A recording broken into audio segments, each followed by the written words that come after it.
এদেশে হিন্দু যারা আছে আমাদের ভাই, যারা ইসকন আছে তারা আমাদের ভাই না, তারা আমাদের দেশের শত্রু। এদেশে এই গৌরীপুরে কারা কারা র সাথে জড়িত, কারা কারা ইসকনের সাথে জড়িত আমরা জানি। আপনাদের মাধ্যমে ওনাদেরকে আমি বার্তা পৌঁছে দিতে চাই, ওনারা যেন আজকের থেকে গৌরীপুর থেকে চলে যায়।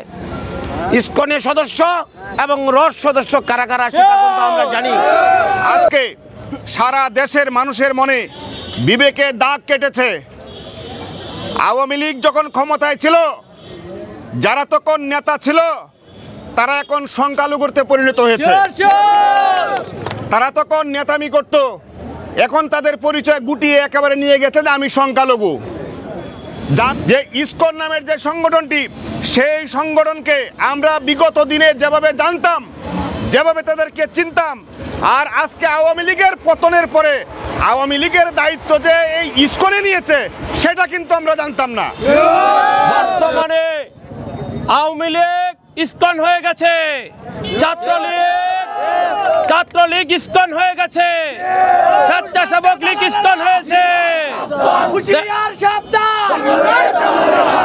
ইসকন যারা নামদারি ইসকন হয়ে গেছে তাদের ধরা মাত্রই গণদোলাই দিয়ে প্রশাসনের কাছে হস্তক্ষেপ করবে। ইসকন নামের এক সংগঠন, উগ্রবাদী সংগঠন, আজকে যে মাথাচাড়া দিয়ে উঠছে, কালকে যে আমাদের এক অ্যাডভোকেট ভাইকে নিহত করেছে, আমরা তার প্রতিবাদে আজকের এই কর্মসূচি। আমাদের গৌরীপুর সহ সকল আওয়ামী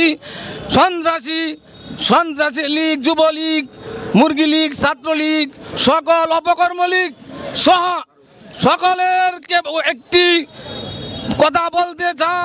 আপনারা বিগত যে 15 বৎসরে যে অন্যায় অপকর্ম করেছেন, তাই তো নিজেরা নিজেদের অপকর্ম মনে করেন।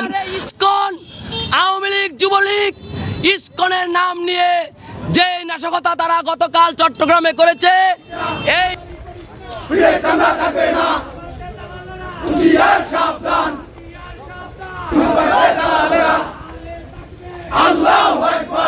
সারা দেশে 15 বছরে হাজার হাজার নেতাকর্মী গুম, খুন, পিলখানায় 57 জন সেনা হত্যা, শাপলা চত্বরে শত শত আলেম হত্যা এবং 28 অক্টোবর থেকে শুরু করে সারা বাংলাদেশে বিএনপি, যুবদল, স্বেচ্ছাসেবক দল, ছাত্রদল, কৃষক দল, শ্রমিক দল ও মেধাবী ছাত্রনেতাদের নির্মমভাবে ছাত্র জনতার আন্দোলনে হত্যা এবং গৌরীপুরের শহীদ নূরে আলম সিদ্দিকী রাকিব, শহীদ বিপ্লব হাসান, শহীদ জুবায়ের সহ সারা দেশে অসংখ্য শিশু ছাত্র জনতা হত্যাকারী জুলাই আগস্ট গণ অভ্যুত্থানে পরাজিত ও পলাতক শক্তির মদদে দেশকে অস্থিতিশীল করতে ষড়যন্ত্রকারী কিস্তি লীগ, অটো লীগ নামে পায়তারা করছে এবং চট্টগ্রামে ভারতীয় দালাল উগ্রবাদী সংগঠন ইসকন কর্তৃক দোকানপাটে মসজিদে হামলা, ভাঙচুর ও নির্মমভাবে হত্যা করা হয় চট্টগ্রামের অ্যাডভোকেট সাইফুল ইসলাম আলিফকে।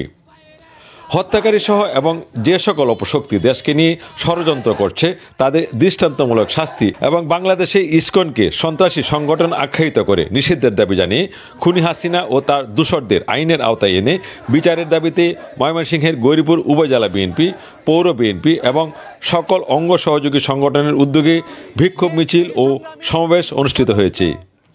27 নভেম্বর বিকালে একটি বিক্ষোভ মিছিল কালীপুর কলেজ রোড মোড় থেকে শুরু হয়ে গৌরীপুর পৌর শহরের প্রধান সড়ক প্রদক্ষিণ করে কালীখলা কৃষ্ণচূড়া চত্বরে এসে শেষ হয়।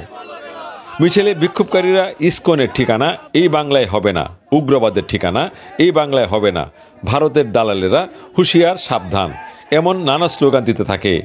বিক্ষোভ মিছিল পরবর্তী সংক্ষিপ্ত সমাবেশে পৌর ছাত্রদলের সাবেক যুগ্ম আহ্বায়ক মেহেদী হাসান সাগরের সঞ্চালনায় ময়মনসিংহ উত্তর জেলা বিএনপির সদস্য হাবিবুল ইসলাম শহীদের সভাপতিত্বে বক্তব্য রাখেন পৌর বিএনপির সাবেক সিনিয়র যুগ্ম আহ্বায়ক আলী আকবর আনিস, পৌর বিএনপির সাবেক যুগ্ম আহ্বায়ক শাহজাহান কবির হীরা, ময়মনসিংহ উত্তর জেলা যুবদলের সহ সাধারণ সম্পাদক মোহাম্মদ সাকিব মুন্সি, পৌর কৃষক দলের সভাপতি মোহাম্মদ গুলাম কাজিয়াল হাজাত মুন্সি, উপজেলা স্বেচ্ছাসেবক দলের সদস্য সচিব আব্দুল কাদের সহ উপস্থিত ছিলেন জেলা, উপজেলা, পৌর ও ইউনিয়ন বিএনপির নেতৃবৃন্দ ও বিএনপির সকল অঙ্গ সহযোগী সংগঠনের নেতৃবৃন্দ।